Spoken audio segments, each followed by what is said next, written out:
Today on Clearing the Clutter Inside and Out, we're talking about forget that stuff. What are you putting up with that isn't good for you? Where have people crossed a boundary with you? How are you letting the little things get in the way of the more important stuff? Learn how to forget that stuff in this month's bonus episode as we continue our month focusing on love.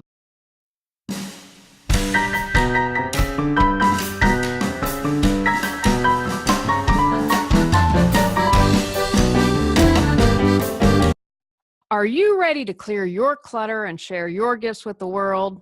I teach you how to navigate the waters to declutter your life, get organized, and become more mindful. Every episode, I'll give you take action steps that you can easily apply to your life. Come on, let's get started.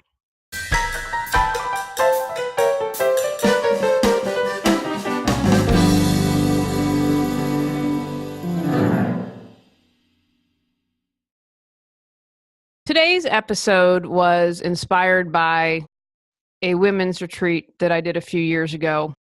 There's going to be some irony here as I share this.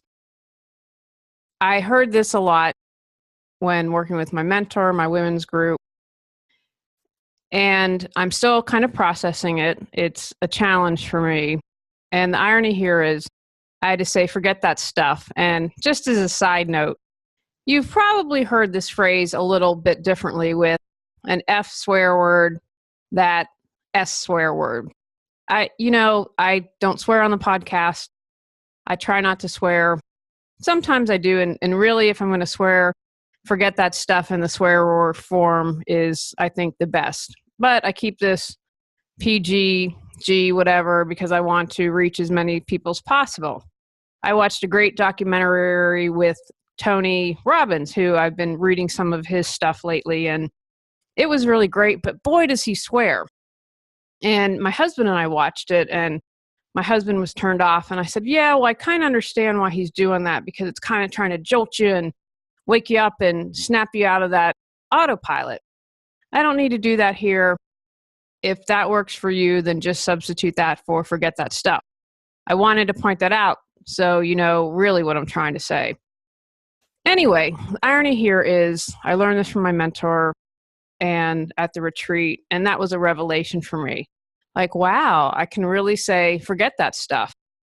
I'm no longer involved with the women's group. It was a great learning experience because I really had to step back and say, forget that stuff.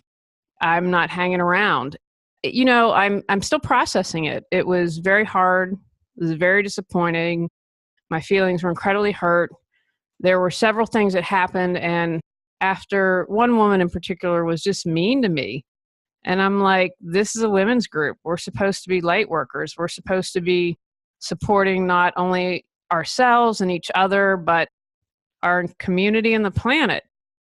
And I'd put up with a couple months of excluding me and letting me know I was excluded. And then in October, she crossed the line into cruelty. No other way to say it. And after a couple months, I finally shared it with my husband, and October was, I did a retreat. There was a mini retreat. And then I didn't go to class in November, and I dropped out. I'm not working with my mentor anymore. I really had to say, forget that stuff. Now, I'm the type of person, first of all, I paid for classes for 6 months. We had to prepay for 6 months this year. So I paid for 2 classes that I didn't attend. And if I pay for something, I want to use it. The only exception might be the Planet Fitness. I pay for that and I don't use it every day, but I use it enough to justify the $99 a year. Anyway, there's that, which I half joke about, but I'm half serious about. And if I commit to something, and we're supposed to commit for a year, then I want to stick by and I want to honor that commitment.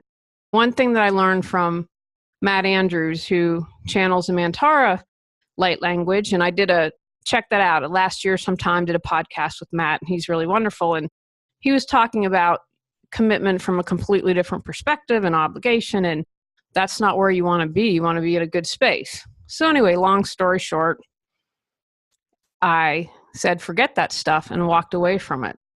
And in the past, I would have been said, no, you've committed, you owe everyone else that. And I'm thinking, why would I pay to get treated like crap and to not feel supported? And as you can tell, I'm kind of still processing this. It was very painful, but the irony is not missed on me that that's where I learned that and really learned to embrace it and had to walk away from that. So that's really what the basis for this episode is. Again, I've been toying with this and writing it and sharing it for, probably over a year now. And then this really seemed like the right time because I'm really living forget that stuff right now in my life. So here are some other examples of where I've had to say, forget that stuff, or where it's been used in my life. So this class that I did in October, another little ironic moment, there's another woman I'd met at the retreat, and she'd unfriended me on Facebook. And I said, well, I'm really uncomfortable with that. And I have to say, I don't go and check and see who unfollows me because that wastes energy. But I had heard intuitively, go see if you're still friends. And we weren't. And I thought, well, I'm a little uncomfortable with that. And I don't want to make anyone else in this retreat feel uncomfortable. And my mentor at the time was like, forget that stuff. And so I did. I thought it was more important for me to do the retreat than worrying about how this other woman felt. Where do you need to say, forget that stuff? Where do you need to release what others are telling or suggesting you do?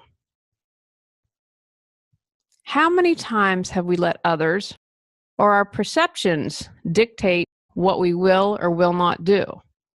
It's time to release it. Why would we be hesitant to say, forget that stuff? I'm walking away from a group I've been involved with for 3.5 years, a mentor I've worked with in that time. That's not easy. I do have some mixed emotions about that. When we don't walk away, we are seeking others' approval. I'm a reformed people pleaser / doormat. Not only is living this way exhausting, it's suffocating. Consider writing down how you feel. Did anyone say anything to you to make you feel that way? Does being around a certain person make you feel not so great? What can you discover when you write down your feelings?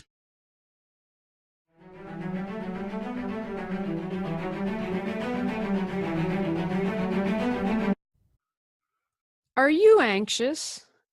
Do you feel exhausted? Are you constantly stressed out? Do you feel like you are losing your mind? Are you ready to get your life back? Go to reawakenyourbrilliance.com to learn how I can support you in getting your life back on track.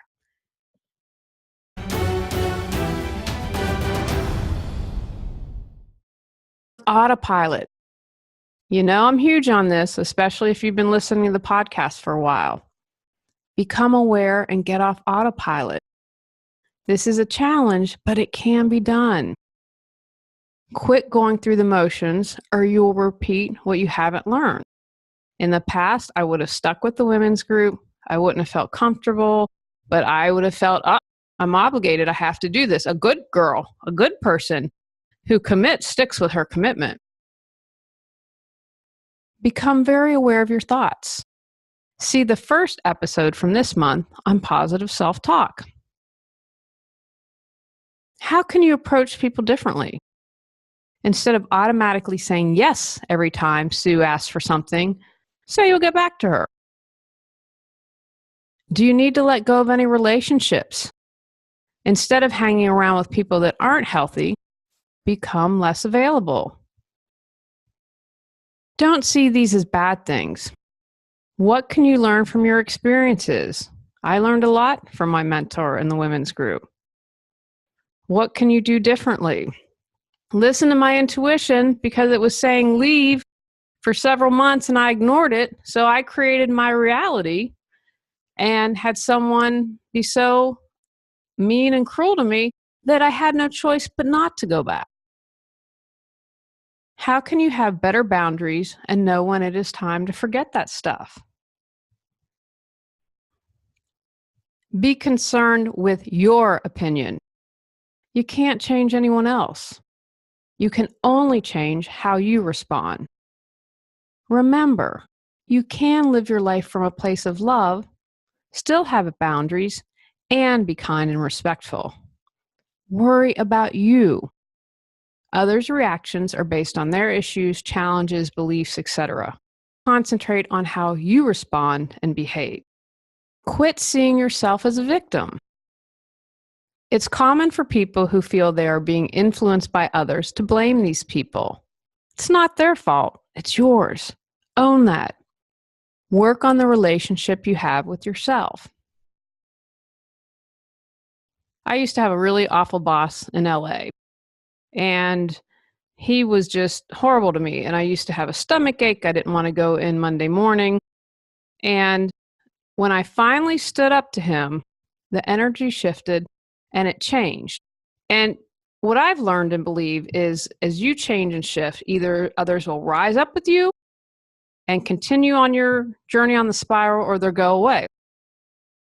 I'd worked on myself. I'd stood up to him again in a professional way because this was work. Couldn't afford to lose my job. And true story, within a week or two, might have been a month, I don't remember. And he left. He found another job. I was cracking up because when he announced he was leaving, I emailed my best friend, Cotty. And Cotty was like, oh my gosh, do you remember, you did this and it's when you stood up to him or whatever you shifted, because I was going to classes at the time and keeping Cotty in the loop. So I stood up, had a firm boundary, and he ended up going away. So get out of that feeling of being a victim. Dig deeper. Why do you want to please people and do what others want? What has happened to shape your behavior? When you take steps, the other person will change or go away. Remember, we create our reality. Try and not waste your energy stewing on the bad actions of others. Again, I'm struggling with this. Yesterday, I screamed, felt really bad for the cats, and yelled at all these women. But I'd kind of been doing the spiritual override and not acknowledging all my anger and pain. And after I record these episodes today, and husband goes to work, I think I'm going to do some pounding in the bedroom. So make sure that you're acknowledging this feeling. I felt really good yesterday after screaming, but I bring it back to me. I created it. Again, I'm human, having a spiritual experience. So I honor where I am and own that I created it. If I'm really honest, I'd been wanting to stop. I'd been taking all these classes, seeing my mentor. It was a financial drain. It was really stressful. And I wasn't achieving what my goal was. And I didn't listen and I didn't leave. Bless them or do what I do and think of something pleasant when they pop into your mind. Again, as long as you're not doing the spiritual override. Make sure you're getting those stuck emotions moving up and out. If you continue to see yourself as a victim, you'll just create more situations that prove to you what you believe is true. You cannot please everyone. Trust me. I can't do this in my personal life, with my business, or with this podcast. For some, the podcast is too short. For others, it's too long. My sound's not good. Don't like my voice. I don't worry about it. What I do will speak to you or it won't. It's all good. I do my thing and don't worry about it. Yes, I'm always open to constructive criticism, but I otherwise let it go. I can't be everything to everyone. When you catch yourself starting to try and please someone, say, forget that stuff. You can do it in swear words or in your Oprah voice, forget that stuff. Or how Wonder Woman would do it, or a Ninja Warrior. Have fun with it. Own it. Forget that stuff. Episodes that may support you in forgetting that stuff. January 2017, 155, How to Determine Your Priorities.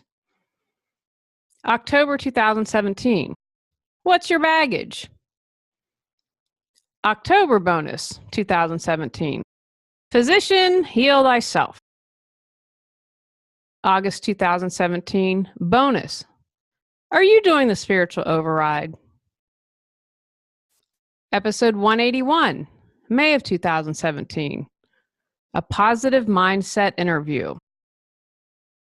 Episode 175, The Art of Allowing, April 2017. Episode 165, Honoring Your Truth, February 2017. Episode 164, Spectacular Self-Care, February 2017. Episode 159, Destroying Your Doubt, January 2017. Episode 158, Listening to Your Intuition, January 2017. And finally, September bonus from 2017, How to Stop Being a Victim. I have to tell you, these episodes that I have suggested contain some of my favorite. Take actions from today's podcast. Discover where you are on autopilot when it comes to doing what others desire instead of what you desire.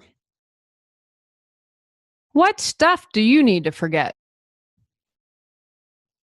Who do you need to let go of and quit trying to please? Think about what you have learned from your experiences and write it down. Stop seeing yourself as a victim. Say, forget that stuff when you need to, and follow through and do it. On our next episode, we are talking about social media. Go out, clear the clutter to create the life you choose, deserve, and desire. Are you ready to live a more joyful and fulfilling life? Sign up for our newsletter at reawakenyourbrilliance.com and receive a free copy of 10 Steps to Clearing the Clutter Inside and Out. If you enjoyed today's episode, I would love it if you would rate and review the show because it really helps us in the search ranking. See you next Tuesday at 1 o'clock. Remember, when you clear your clutter, you can create the life you desire.